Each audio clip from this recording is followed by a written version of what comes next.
Hello and welcome to the Orwell Astronomical Society podcast for October 2019. Well, here we are in October and the nights are visibly drawing in. Indeed, don't forget to move your clocks back 1 hour at the end of the month. First this month, the lunar information. The full moon on the 13th is termed the Hunter's Moon, and the new moon, occurring 2 weeks later, is on the 28th. There is a small planetary alignment or conjunction at the end of this month.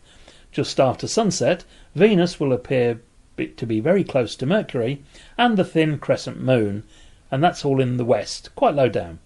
And that's best seen on the 29th, but still also visible on the 30th.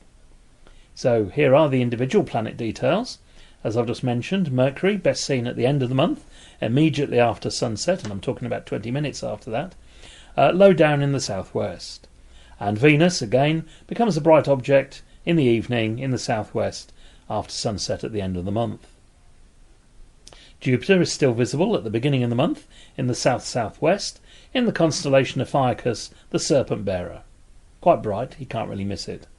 And Saturn, just to its left, is visible in the evening at the beginning of the month also, around 7:30 p.m. in the south, and that's in the constellation of Sagittarius. Mars is in the east-southeast before sunrise around the end of the month, quite low down in the constellation of Virgo. As always, for the adventurous amongst you, Uranus and Neptune are both well placed to look out for the whole month. Both these planets may be seen around midnight in the south, Uranus in Aries and Neptune in Aquarius. Now let's move on to the meteor showers for the month. Quite a bumper crop. Around the 8th of the month, the Draconid meteor shower reaches its peak. This is quite an unpredictable shower and can give some quite good numbers. The best time to look out is around midnight. But the star shower this month will be the Orionids, which reach their peak around the 20th to the 22nd of the month. And again, it is best to view after midnight and before dawn. You can expect a zenithal hourly rate of around 25 meteors per hour, but of course that doesn't guarantee those numbers. And in fact, there may be more, most probably less. But just to spoil us, at the end of the month, from about the 28th into November, there is the Taurid meteor swarm. This particular shower is not very numerous and is associated with the short period comet Enki. October is still a good time for observing the Milky Way, as I talked about last month.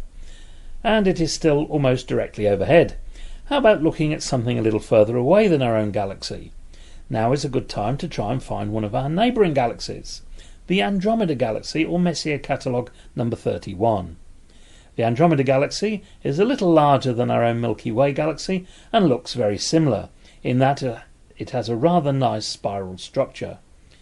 It can be found very close to the square of Pegasus, and is placed reasonably well overhead in the late evening. Check online or in a star atlas to find its location.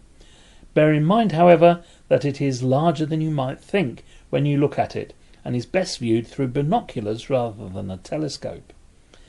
The Andromeda Galaxy and the Milky Way Galaxy are actually rushing headlong towards each other, and in the next few hundreds of millions of years will interact and will almost probably form one huge galaxy. We do have several smaller, closer neighbouring galaxies, the most famous of these being the Large and Small Magellanic Clouds. But as these are quite close to the South Celestial Pole, you have to travel to the Southern Hemisphere to be able to see them properly.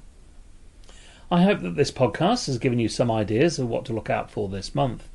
There's plenty more out there to see, and I recommend that you look on the internet, astronomy magazines, or an astronomy book or sky map to see what else is out there and where to look for it. Another useful tool is a planisphere, which you can use to find out exactly what is overhead at any time and date of the year. That's it for now. Listen out next month for November's highlights. Bye for now.